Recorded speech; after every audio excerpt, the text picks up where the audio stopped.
most of us know the story of 1521. A small band of Spanish conquistadors, led by Hernán Cortés, toppled the mighty Aztec Empire. It's a tale of conquest, of gold, of a clash of civilizations. But what if we've only been hearing one side of the story?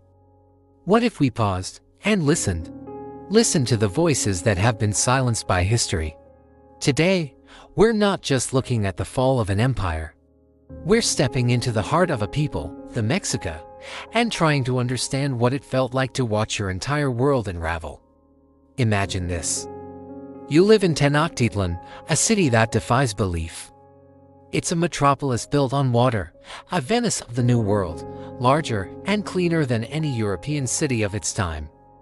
Towering pyramids pierce the sky, dedicated to gods who are as real to you as the sun and the rain.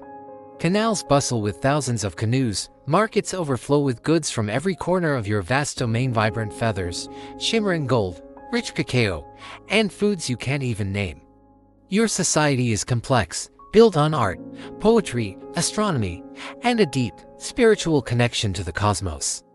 This isn't just a city, it's the center of the universe. Your universe. Then, one day, humans begin.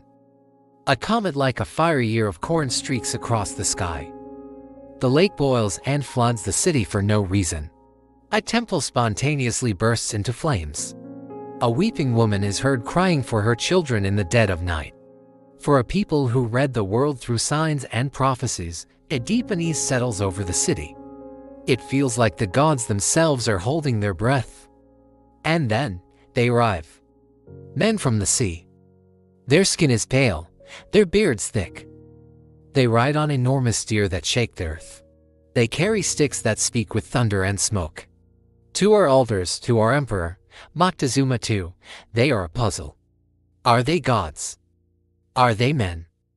The prophecy of the feathered serpent god, Quetzalcoatl, returning from the east, weighs heavily on everyone's mind. Montezuma, a deeply spiritual and thoughtful leader, not the weak-willed ruler he's often portrayed as, chooses diplomacy over aggression. He welcomes them into the heart of our home. Can you imagine the culture shock? The clash of worlds within the city walls. We shared our food, our art, our knowledge of the stars. We showed them the intricate beauty of our featherwork, the brilliance of our goldsmiths. And what did they see? Not art, not culture. They saw only gold. Their hunger for it was unsettling, insatiable. A fever that seemed to burn in their eyes. It was a language of greed we couldn't fully comprehend. The trust was fragile, and it was shattered in an instant. During the festival of Tenochtitlan, a vibrant celebration to honor Huitzilopochtli, our patron god, the city was alive with dance and song. Our best warriors, our nobles, our future leaders, were all gathered in the main temple courtyard, unarmed, celebrating. And in that sacred space, the Spanish soldiers, led by Pedro de Alvarado, blocked the exits and began a massacre. Imagine the horror. The joyous sounds of drums and flutes replaced by screams. The sacred ground, slick with the blood of your brothers, your sons, your leaders. It wasn't a battle, it was a slaughter. The betrayal was absolute. The guests we had housed and fed had revealed their true faces. From that moment on, there was no going back. The city erupted in righteous fury. We drove them out that night, the Noche Triste, the sad night, they called it. For them, it was a night of defeat. For us, it was a night of profound sorrow and righteous anger. We had lost so many, but we had reclaimed our home. But the invaders brought with them an enemy we couldn't see, an enemy our best warriors couldn't fight. Smallpox. It swept through Tenochtitlan like a phantom fire. People would be healthy one day, and the next, covered in agonizing sores, too weak to even move or call for help. Entire families were wiped out in their homes. The disease didn't care if you were a farmer, a priest, or a warrior. It took everyone. It claimed the new emperor, Cuitlahuac, a brilliant military leader who had led the charge on the Noche Triste. The death toll was catastrophic. Our strength was sapped, our morale broken. How do you fight man when your gods seem to have abandoned you to a silent, invisible plague? With our numbers decimated, the Spanish returned. But they weren't alone. They had forged alliances with our rivals, city-states like Tlaxcala, who had long chafed under Mexican rule. It's a complicated truth. To them, we were the oppressors, and the Spanish were a tool for their own liberation. They couldn't have known that they were helping to forge their own chains as well. The siege of Tenochtitlan began. The last emperor, a young, fierce warrior named Cuauhtémoc, refused to surrender. For 80 days, we fought. We fought for every street, every canal, every home.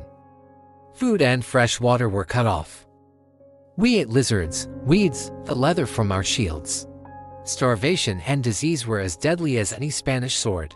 The city, our beautiful city, was systematically destroyed. The pyramids were toppled, the canals filled with rubble. Imagine being a child, hiding in the ruins of your home, hearing the constant thunder of cannons. The screams, smelling the dust and the decay. Imagine being a mother, with nothing to feed your starving children. Imagine being a warrior, weakened by hunger, watching friends you grew up with fall beside you, defending the last remnants of a world that was vanishing before your very eyes. On August 13, 1521, it was over. Cuauhtémoc was captured. The last resistance fell. A silence descended on the ruins of what was once the center of the world. A Mexican poet who survived wrote of the aftermath, "We have pounded our hands in despair against the adobe walls, for our inheritance, our city, is lost and dead." The shields of our warriors were its defense, but they could not save it. The aftermath was not just the end of a war.